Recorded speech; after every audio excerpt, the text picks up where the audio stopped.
We got a 1922 Ford Model T, a lot of wood on it. It's out here in the rain anyway. It's got the artillery wheels, I guess, assume. Wood spokes.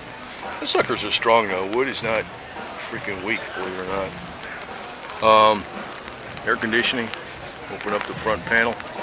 These are the cars that you had to go, if you had a big hill, you had to go up the hill backwards because the fuel tank was, the position of the fuel tank was behind the engine.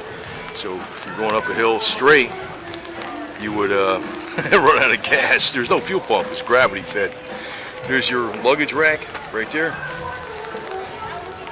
I'm glad somebody's playing some music that's not repackaged from Hollywood, a real band, because it's like I can't video and, you know,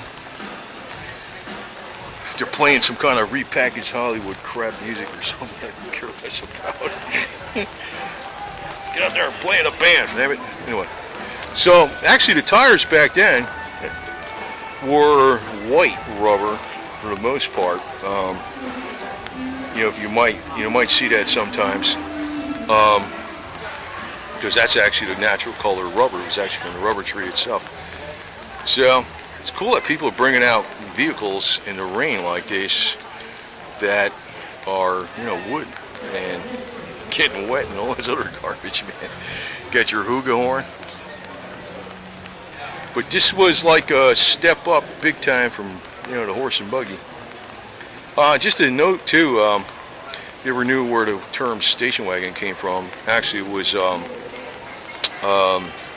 particular type of horse-drawn wagon that was used to go from the train station to the town, and that's where the term came from when he applied it to cars.